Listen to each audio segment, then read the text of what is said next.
আওয়ামী লীগের দীর্ঘ শাসনামলে রাজনীতিবিদ, আমলা, ব্যবসায়ী মিলে চোরতন্ত্র কায়েম করা হয়। এতেই তৈরি হয় বড় অঙ্কের দুর্নীতি ও অর্থ পাচারের সুযোগ। সোমবার অর্থনীতির শ্বেতপত্র নিয়ে সংবাদ সম্মেলনে এসব কথা বলেন কমিটির প্রধান দেবপ্রিয় ভট্টাচার্য।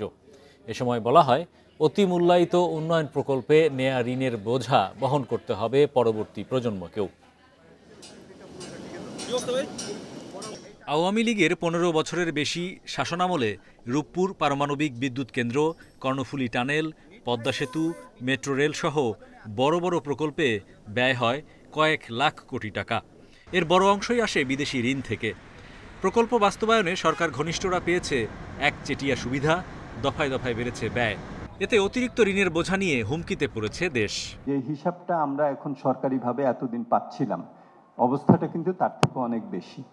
যখন $48 বিলিয়ন আমাদের রিজার্ভ ছিল, যখন $2 বিলিয়ন বৈদেশিক ঋণ পরিষেবা ছিল, এখন এটা $20 বিলিয়ন আমাদের 4-4.5 বিলিয়ন আমাদের পরিশোধ করতে হবে। সোমবার রাজধানীর এনইসি সম্মেলন কক্ষে শ্বেতপত্র প্রণয়ন কমিটি আয়োজিত সংবাদ সম্মেলনে বলা হয়, ব্যাংক খাতে সবচেয়ে বেশি দুর্নীতি লুটপাট হয়েছে। এরপর তালিকায় আছে অবকাঠামো উন্নয়ন, বিদ্যুৎ জ্বালানি, তথ্য প্রযুক্তি খাত। রাজনীতিবিদ, ব্যবসায়ী এবং আমলা, এই তিন সহযোগ সৃষ্টি করা হলো আর কি। আপনারা যদি জিজ্ঞেস করেন এটার উৎস কোথায়, উৎসতে আপনার ফিরে যেতে হবে 2018 নির্বাচন। যে তিনটি নির্বাচন হয়েছে, এই তিনটি নির্বাচন এইটা বিষবৃক্ষ সৃষ্টি করেছে এই চোরতন্ত্রের, এবং এর ভিতর দিয়ে আমার দেশের ভিতরে যে মৌলিক গণতান্ত্রিক অধিকারগুলো ছিল, যে জবাবদিহিতার জায়গা ছিল, সেই জায়গাগুলো নিশ্চিহ্ন হয়ে গেছে। শ্বেতপত্র কমিটির সদস্যরা বলেন, জিডিপি প্রবৃদ্ধি, মূল্যস্ফীতি সহ অর্থনীতির গুরুত্বপূর্ণ সূচকের প্রকৃত তথ্য দেয়নি আওয়ামী লীগ সরকার। যদিও তাদের মতে নির্ধারিত সময়েই এলডিসি উত্তরণের সক্ষমতা রয়েছে। এই অনন্তকাল ধরে আমরা এই বাজার সুবিধাতে অবস্থান করব, এই মানসিকতা থেকে বের হয়ে টেকসই উন্নয়ন নিশ্চিতে দুর্নীতির সংস্কৃতি ভাঙতে প্রাতিষ্ঠানিক সংস্কার অব্যাহত রাখার তাগিদ তাদের। সেই জায়গার পথগুলো কিন্তু বন্ধ করতে হবে এই সংস্কারের মাধ্যমে। Hari Saha, independent News, Dhaka. গত 15 বছরে অর্থনীতিতে সবচেয়ে বেশি ক্ষতিগ্রস্ত হয়েছে ব্যাংক খাত। এ খাতকে কৃষ্ণ গহ্বরের সঙ্গে তুলনা করেছে শ্বেতপত্র প্রণয়ন কমিটি। প্রতিবেদন বলছে, ব্যাংক খাতের মন্দ ঋণের পরিমাণ 7.25 লাখ কোটি টাকা। এই অর্থ দিয়ে 14টি মেট্রো রেল বা 24টি পদ্মা সেতু নির্মাণ সম্ভব। তবে ব্যাংক কেলেঙ্কারির সাথে কারা জড়িত ছিল তা আরও সুনির্দিষ্ট হওয়া প্রয়োজন বলে মনে করেন বিশ্লেষকরা। আওয়ামী লীগ সরকারের 15 বছরে রাষ্ট্রীয় সংস্থার সহায়তায় ব্যাংক দখল করা হয়েছে। কেবল একটি ব্যবসায়ী গোষ্ঠীর হাতে 7টি ব্যাংকের নিয়ন্ত্রণ তুলে দেওয়া হয়েছিল। এরপর বড় অঙ্কের অর্থ দেশের বাইরে পাচার হয়ে যায়। ব্যাংক খাতে গত জুন শেষে খেলাপি ঋণ ছিল 2,11,000 কোটি টাকা। পুনর্তফসিল ও পুনর্গঠন করা ঋণ 2,72,000 কোটি টাকা। সব মিলিয়ে জুন শেষে মন্দা বা দুর্দশাগ্রস্ত ঋণ ছিল 6,75,000 কোটি টাকা। নিয়ন্ত্রক সংস্থার ব্যর্থতায় এ আর্থিক সংকট তৈরি হয়েছে বলে জানিয়েছে শ্বেতপত্র কমিটি। 6,75,000 কোটি টাকার দুর্দশাগ্রস্ত সম্পদ, এটা যদি অর্থনীতিতে সার্কুলেট করতো, তাহলে তো আমরা হিসাবই দিয়েছি যে এই টাকা দিয়ে অন্তত আপনি 13টা মেট্রো সিস্টেম বানাইতে পারতেন বা 25টা পদ্মা ব্রিজ বানাতেন। ওখান থেকেই তো খরচ, ক্ষতির আন্দাজটা আপনি করতে পারেন। শ্বেতপত্রে আরও বলা হয়, ভুয়া প্রতিষ্ঠানের মাধ্যমে বা যথাযথ কাগজপত্র ছাড়াই কয়েকটি ব্যাংক থেকে বড় অঙ্কের টাকা আত্মসাৎ করেছেন প্রভাবশালী ঋণ গ্রহীতারা। অনেক জায়গায় ভুয়া জামানত দেওয়া হচ্ছে, আর যেখানে এবং জামানতটা ঠিকও আছে, তো ওই জামানত ব্যবহার করে যে আপনি তার কাছ থেকে সম্পদটা আদায় করবেন, ঋণটা আদায় করবেন, সেই সক্ষমতা তো আপনার নাই, কারণ যে দিয়েছে তার ক্ষমতা অনেক বেশি। দুর্নীতি হয়েছে অতটুকু বললে তো হবে না, অতটুকু বললে তো আপনি শাস্তিরও বিধান করতে পারবেন না। আপনি কোন কোন ঘটনাগুলো নিয়ে হয়েছে, কার আমলে কতটুকু হয়েছে, কি কি কারণে হয়েছে, কোন সার্কুলারের জন্য হয়েছে, কোন সার্কুলার প্রোটেকশন দিয়েছে, কোন সার্কুলার উৎসাহিত করেছে, এগুলো উল্লেখ করতে হবে। শ্বেতপত্রে ব্যাংক খাতের নানা সূচক তুলে ধরা হয়েছে। রাজনৈতিক যোগাযোগের মাধ্যমে ব্যাংক আইন পরিবর্তন হয়েছে, কেন্দ্রীয় ব্যাংকের ঋণ নীতিমালাও পরিবর্তন করা হয়েছে। দায়িত্ব পালন করেননি স্বতন্ত্র পরিচালকেরাও। Shafil Alam Sujan, Independent News, Dhaka. শেয়ারবাজার থেকেও 1 লাখ কোটি টাকা আত্মসাৎ করেছে সাবেক আওয়ামী লীগ সরকার। প্রতারণা, কারসাজি সহ প্লেসমেন্ট, শেয়ার এবং আইপিও জালিয়াতির মাধ্যমে এই লুটপাট করা হয়। সিপিডি সম্মাননীয় ফেলো ও বিশিষ্ট অর্থনীতিবিদ দেবপ্রিয় ভট্টাচার্যের নেতৃত্বে গঠিত শ্বেতপত্র প্রণয়ন কমিটির অনুসন্ধানে এসব তথ্যই উঠে এসেছে। শ্বেতপত্রে বলা হয়, বেশ কিছু প্রভাবশালী বিনিয়োগকারী ও প্রতিষ্ঠান সিকিউরিটিজ আইন লঙ্ঘন করে কৃত্রিমভাবে একের পর এক শেয়ারের দাম বাড়ানো হয়েছে।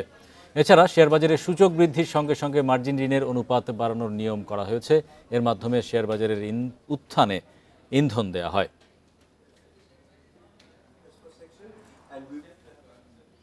গত ১৫ বছরে বিভিন্ন উন্নয়ন প্রকল্প থেকে ৩.৫ লাখ কোটি টাকা বেহাত হয়েছে, যা বার্ষিক উন্নয়ন কর্মসূচিতে বিনিয়োগের ৪০%। অর্থনীতির শ্বেতপত্র কমিটির অনুসন্ধানে এসব তথ্য উঠে এসেছে। তাদের অভিযোগ, চাঁদাবাজি, ঘুষ ও বাড়তি খরচ দেখিয়ে লুটপাট করেছে আওয়ামী লীগের প্রভাবশালীরা। দুর্নীতি ঠেকাতে প্রকল্প অনুমোদন ও ব্যয়ে স্বচ্ছতার তাগিদ দিয়েছে কমিটি। গত আওয়ামী লীগ সরকারের আমলে বেশ কয়েকটি বড় প্রকল্প বাস্তবায়ন করা হয়। এজন্য খরচ করা হয় কয়েক লাখ কোটি টাকা। ৩৯,০০০ কোটি টাকার বেশি খরচ করে যে পদ্মা রেল সেতু নির্মাণ করা হয়েছে তা দিয়ে ট্রেন চলে দিনে মাত্র 10টি। ১৫,০০০ কোটি টাকার দোহাজারী কক্সবাজার রেলপথও তেমন কার্যকরী নয়। এটা শুনে আমরা আতঙ্কিত। কি ভয়াবহ একটা, আমাদের রক্ত হিম করার মতো অবস্থা। কেননা এটা বাংলাদেশের ট্যাক্স পেয়ারের বাংলাদেশের অনেক মানুষ গরিব মানুষের টাকা এরা লুটপাট করেছেন। শ্বেতপত্র প্রণয়ন কমিটির প্রতিবেদন বলছে, রেলের বেশিরভাগ উন্নয়ন প্রকল্পের কাজ পেয়েছে আওয়ামী লীগ ঘনিষ্ঠরা। কাজ না করেও টাকা তুলে নেওয়ার প্রমাণও পাওয়া গেছে। প্রকল্পে প্রয়োজনের তুলনায় বেশি খরচ করা হয়েছে। প্রতিবেদনে রূপপুর পারমাণবিক বিদ্যুৎ কেন্দ্রের ব্যয়, ঋণ চুক্তি ও সম্ভাব্যতা যাচাই নিয়েও প্রশ্ন তোলা হয়েছে। খরচ এবং বেনিফিট এই দুটার মধ্যে একটা বড় পার্থক্য হয়ে যাচ্ছে এবং তখন বেনিফিটটা অনেক বড় হয়ে যাচ্ছে। এটা হচ্ছে আমার ইন্টেন্ট, যে আমি একটা প্রকল্পকে করতে চেয়েছি, সেইটাকে আমার প্রকল্পকে গ্রহণযোগ্য দেখাবার জন্য এই ধরনের কুটু কৌশলের আশ্রয় নেওয়া হয়েছে। প্রতিবেদন অনুযায়ী বিগত সরকারের ১৫ বছরে উন্নয়ন কর্মসূচিতে খরচ হয়েছে প্রায় ৭,২০,০০০ কোটি টাকা। শ্বেতপত্র কমিটি বলছে, এডিপির মাধ্যমে যত টাকা খরচ হয়েছে এর ২৩ থেকে ৪০% অপচয় ও লুটপাট হয়েছে। রাজনীতির দুর্বৃত্তায়নের মধ্যে পড়েছে। এটা খুবই কেন্দ্রীভূত কিছু হাতে এটা ছিল এবং এই দুর্বৃত্তায়ন আমাদের পুরো অর্থনৈতিক ব্যবস্থাকে এবং অর্থনৈতিক ব্যবস্থার কারণে সামাজিক যে সক্ষমতাগুলো, সেই সক্ষমতার সূচকগুলোকে ভেঙে ফেলেছে। ২০০৯ সালে ক্ষমতায় আসার পর প্রায় প্রতি বছরই এডিপির আকার বাড়িয়েছে আওয়ামী লীগ সরকার। ১৫ বছরে আকার ১০ গুণ বাড়ানো হয়েছে। চলতি অর্থ বছরে এডিপির আকার দাঁড়িয়েছে ২,৭৮,০০০ কোটি টাকা। উম্মুন হারাজমি, ইন্ডিপেন্ডেন্ট নিউজ, ঢাকা।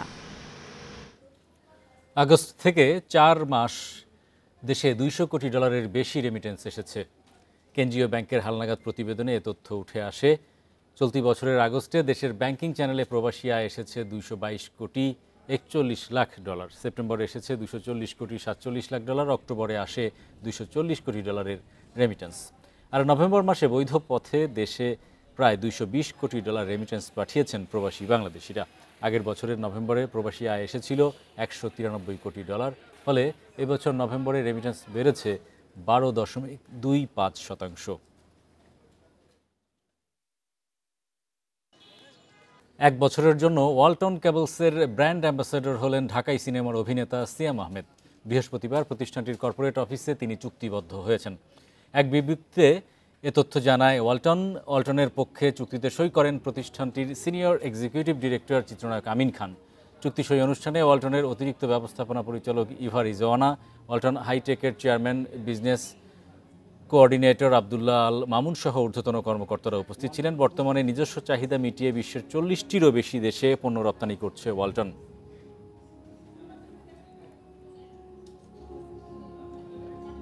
ক্রেডিট কার্ডে সুদের হার আবারও বাড়ানোর সিদ্ধান্ত নিয়েছে বাংলাদেশ ব্যাংক। ফলে আগামী বছরের 1 জানুয়ারি থেকে ক্রেডিট কার্ডে সর্বোচ্চ সুদহার 20% থেকে বেড়ে দাঁড়াবে 25%।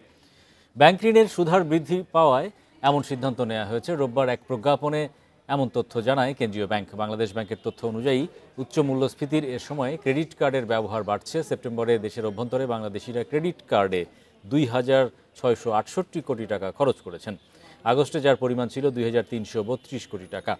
সেই হিসাবে আগস্টের চেয়ে সেপ্টেম্বরে দেশের ভেতরে ক্রেডিট কার্ডের খরচ 334 কোটি টাকা বা 14.40% বেড়েছে। সপ্তাহের দ্বিতীয় কার্যদিবসে সূচক বেড়েছে ঢাকা স্টক এক্সচেঞ্জে। ডিএসইএক্স সূচক 16.89 পয়েন্ট বেড়ে অবস্থান করছে 5,201 পয়েন্টে। সোমবার ডিএসইতে লেনদেন হয়েছে 500,23 লাখ টাকার শেয়ার। গত কার্যদিবসের চেয়ে লেনদেন বেড়েছে 103 কোটি টাকার। হাতবদলে অংশ নেওয়া 397 কোম্পানির মধ্যে দর বেড়েছে 238টির, কমেছে 98টির এবং অপরিবর্তিত ছিল 61টি শেয়ার ও মিউচুয়াল ফান্ডের। অন্যদিকে চট্টগ্রাম স্টক এক্সচেঞ্জের সার্বিক সূচক 23.91 পয়েন্ট বেড়েছে, অবস্থান করছে 14,558 পয়েন্টে। এ সময় লেনদেন হয় 6,51 লাখ টাকার শেয়ার।